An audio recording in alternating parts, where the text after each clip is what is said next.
दोस्तों, आखिर क्यों अर्जुन और श्री कृष्ण में युद्ध हुआ? आखिर क्या वजह थी जो भगवान श्री कृष्ण को युद्ध करना पड़ा?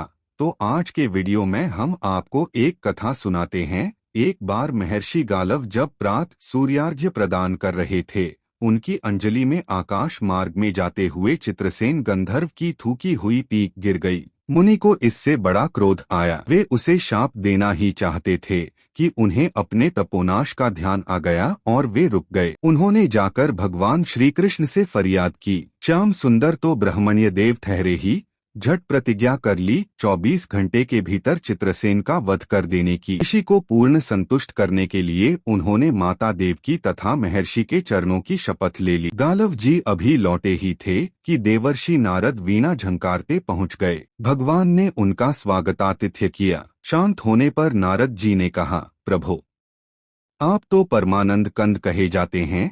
आपके दर्शन से लोग विषाद मुक्त हो जाते हैं, पर पता नहीं क्यों आज आपके मुख कमल पर विषाद की रेखा दिख रही है। इस पर श्याम सुंदर ने गालव जी के सारे प्रसंग को सुनाकर अपनी प्रतिज्ञा सुनाई। अब नारद जी को कैसा चैन आनंद आ गया।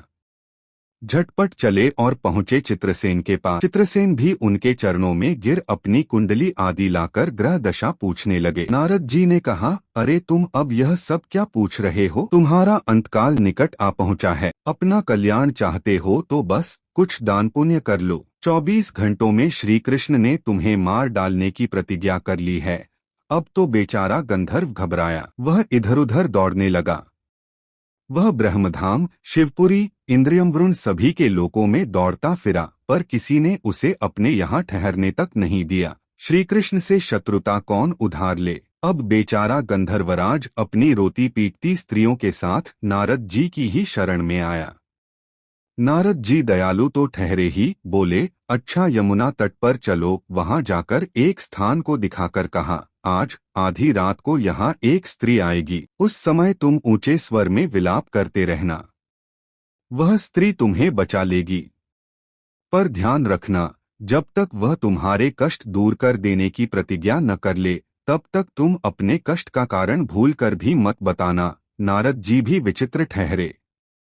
एक ओर तो चित्रसेन को यह समझाया, दूसरी ओर पहुंच गए अर्जुन के महल में सुभद्रा के पास। उससे बोले, सुभद्रे, आज का पर्व बड़ा ही महत्वपूर्ण है। आज आधी रात को यमुना स्नान करने तथा दीन की रक्षा करने से अक्षय पुण्य की प्राप्त होगी। आधी रात को सुभद्रा अपनी एक दो सहेलियों के साथ यमुना स्नान को पहुंची। वहां उन्हें रोने की आवाज सुनाई पड़ी। नारद जी ने दीनोद्धार का महात्म्य बतला ही रखा था। सुभद्रा ने सोचा, चलो अक्षय पुण्य लूट ही लूं। वे तुरंत उधर गईं तो चित्रसेन रोता मिला। उन्होंने लाख पूछा, पर वह बिना प्रतिज्ञा के बतलाए ही नहीं। अंत में इनके प्रतिज्ञाबद्ध होने पर उसने स्थिति स्पष्ट की। अब तो यह सुनकर सुभद्रा बड़े धर्म संकट और असमंजस में पड़ गईं। एक ओर श्री कृष्ण की प्रतिज्ञा, वह भी ब्राह्मण के ही के लिए, दूसरी ओर अपनी प्रतिज्ञा। अंत में शरणागत त्राण का निश्चय करके वे उसे अपने साथ ले गईं। घर जाकर उन्होंने सारी परिस्थिति अर्जुन के सामने रखी।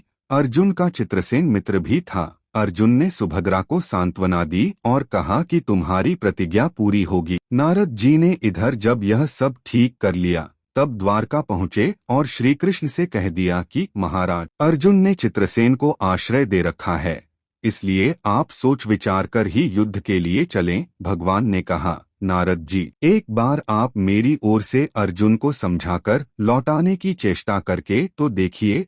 अब देवर्षि पुन दौड़े हुए द्वारका से इंद्रप्रस्थ पहुंचे। अर्जुन ने सब सुनकर साफ कह दिया, यद्यपि मैं सब प्रकार से श्री कृष्ण की ही शरण हूँ और मेरे पास केवल उन्हीं का बल है, तथापि अब तो उनके दिए हुए उपदेश क्षात्र धर्म से कभी विमुख न होने की बात पर ही दृढ़ हूँ। मैं उनके बल पर ही अपनी प्रतिज्ञा की रक्षा करूँगा। प्रतिज्ञा छोड़ने में तो वे ही समर्थ हैं। दौड़कर देवर्षि अब द्वारका आए और ज्यों का त्यों अर्जुन का वृत्तांत कह सुनाया। अब क्या हो? युद्ध की तैयारी हुई। भी यादव और पांडव रणक्षेत्र में पूरी सेना के साथ उपस्थित हुए। तुमुल युद्ध छिड़ गया। बड़ी घमासान लड़ाई हुई, पर कोई जीत नहीं सका। अंत में श्री कृष्ण ने सुदर्शन चक्र छोड़ा। अर्जुन ने पाशुपतास्त्र छोड़ दिया। प्रलय के लक्षण देखकर अर्जुन ने भगवान शंकर को स्मरण किया। उन्होंने दोनों शस्त्रों को मनाया। फिर वे भक्त वत्सल भगवान श्री कृष्ण के पास पहुँचे और कहने लगे, प्रभु राम सदा सेवक रुचि राखी, वेद पुराण लोक सब राखी, भक्तों की बात के आगे अपनी प्रतिज्ञा को भूल जाना तो आपका सहज स्वभाव है। इसकी तो असंख्य आवृत्तियां हुई होंगी। अब तो इस लीला को यहीं समाप्त कीजिए। बाण समाप्त हो गए। प्रभु युद्ध से विरत हो गए। अर्जुन को गले लगाकर उन्होंने युद्धश्रम से मुक्त किया, चित्रसेन को अभय किया। सब लोग धन्य धन्य कह उठे। पर गालव को यह बात अच्छी नहीं लगी। उन्होंने कहा, यह तो अच्छा मजाक रहा। स्वच्छ हृदय के ऋषि बोल उठे, लो मैं अपनी शक्ति प्रकट करता हूँ। मैं कृष्ण, अर्जुन, सुभद्रा समेत चित्रसेन को जला डालता हूँ। पर बेचारे साधु ने ज्यों ही जल हाथ में लिया, सुभद्रा बोल उठी, मैं यदि कृष्ण की भक्त हूँ और अर्जुन के प्रति मेरा प्रतिव्रत्य पूर्ण हो तो यह जल ऋषि के हाथ से पृथ्वी पर न गिरे। ऐसा ही हुआ। गालव बड़े लज्जित हुए। उन्होंने प्रभु को नमस्कार किया और वे अपने स्थान पर लौट गए। उसके बाद सभी अपने अपने स्थान को पधारे।